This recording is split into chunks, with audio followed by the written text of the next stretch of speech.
Hello everybody, welcome back to a new video. Today I'll be showing you guys how to properly enchant your weapons, and I'll be starting with the main DPS weapons of your characters that you use to do most damage with. So for me that's Meliodas, and I will be explaining what I would use on him. So for his main weapon I'll be using the spell bead for darkness, as he does darkness damage and I want to boost that. A good spread could be like crit chance, crit damage, darkness attack increase, and normal skill damage increase.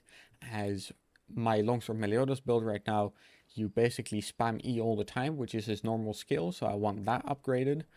Then I'll be wanting to do a lot of crits, as I use Manny to do a 30% crit up, I use Slater to do a 30% crit up, and that's why I also want crit damage, as my whole team is focused around crit damage.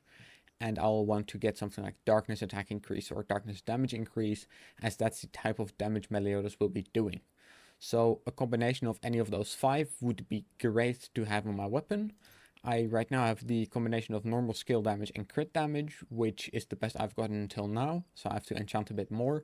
But I got cooldown reduction and magic charging efficiency, which isn't bad, but for my build it's not good either, because I'm basically not using those while fighting, as I only use Meliodas when I already have my burst, and I barely use ultimates with my build, as I just spam E. I barely ult with Meliodas, but it's still a pretty good enchantment. I'll just be doing some more, see if I can get a better combination of damage and maybe crit chance on it as well, and maybe some darkness attack. That would be great. Now for his secondary weapons, like the axe and the dual sword, which I still have to swap out for an SR variant to upgrade them entirely, but for those I will want to enchant them with a heroic spell bead instead, as heroic spell beads and lower give you the special ability to use equipment attack, which is a roll stat boost of maximum 832. And what this does, if I put that stat boost of 832 equipment attack on both of my weapons, I will be getting over 1600 extra attack on those 2 weapons, which get inherited by my main weapon, because weapons not in use provide 30% of their attack.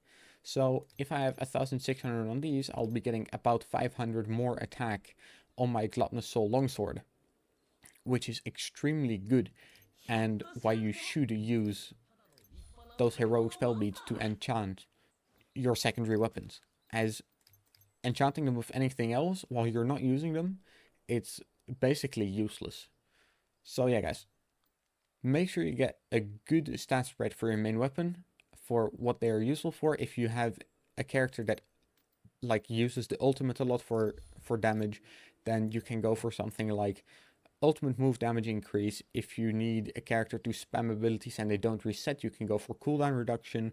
If you have a crit bolt, go for crit chance and crit damage. If you want just more damage on them in general, go for darkness attack increase and darkness damage increase. Like, just look at your character's kit and see what you need. For Meliodas, again, I recommend normal skill damage, crit chance, crit damage, and either one of these 2. Darkness attack increase and darkness damage increase. For a more supportive character like Jericho, I would recommend something entirely different for their weapons. So for the main weapon you'll be using on the character itself, you'll be wanting to enchant them with a legendary spell bead of the type that they are using. So my Jericho is using cold damage, so I'll be wanting to use a cold spell bead, and I'll be wanting to focus on getting the cold burst efficiency, as it's my burst character and I want to do burst damage, and I want to burst with her so I can corrupt the burst and do damage with Meliodas. So I will be focusing on getting cold burst efficiency on her as close to 18% as possible, as this is the most important stat I can get on her. Now, in addition, it would be nice to get something like cooldown reduction, so I can use her E more often if I mess up with my corruption, or if, for example, I'm fighting the dragon, it flies away, I have to use my E again to burst quicker. Maybe I'll want to use something like magic charging efficiency to get my magic orbs back quicker, so I can ult faster with another team comp, and I can alternate between bursting with Jericho and bursting with a combo ultimate between Manny and Meliodas, for example. So I will be trying to focus mainly cold burst efficiency, and additionally cooldown reduction, magic charging efficiency would be nice.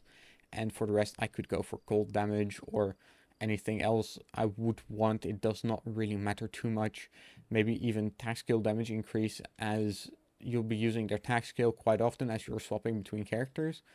But you generally just want the cold burst efficiency, or if you're using Diana with gauntlets, you'll be wanting the earth burst efficiency. Like these enchantments, I'm doing them for cold right now, but it really does not matter for which character you're building. If it's a character you're using to burst, you'll want their type of damage and use that orb to get their burst efficiency bonus on them.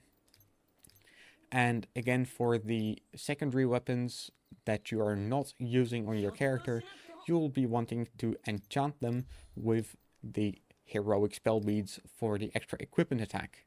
Now it's important you guys know only the equipment attack applies. You cannot get equipment defense or equipment HP, because only 30% of the equipment attack actually gets transferred to your main weapon. Now for your more supportive characters, besides the burst character you're using, there's still something you want to do with the enchantments, but it's less specific. So if you go to the enchantment details, it does not really matter which orb you're using, but you'll be wanting to focus on getting magic charging efficiency, as you'll just be spamming their abilities often to get your magic gauge up and be able to use your ultimates more often. You'll not be really using them to get a lot of damage, you'll just be using their abilities. So I would focus maybe with legendary spell beads if you have them left over, but if you're using a lot of support characters, maybe use the heroic spell beads instead, as you can craft more of them, as they only cost 1 gold and 1 heroic orb to craft 1 heroic spell bead. So they're easy to come by, and you can still get about 9% of magic charging efficiency on them. So if you add like about 9% of magic charging efficiency to your Slater and to my Mani, I currently have Gila equipped as I use her for the spider dungeon, I'll be 9% faster for getting my ultimate orbs with those two characters, which helps me when I'm reloading for my ultimates, and it's just a nice perk to have, and their damage does not really matter as they don't really do my damage. As I burst with Jericho, I just use Mani and Slater to set up, and then I go and jump into Meliodas to do my damage. So the most important thing to focus is your main DPS carry.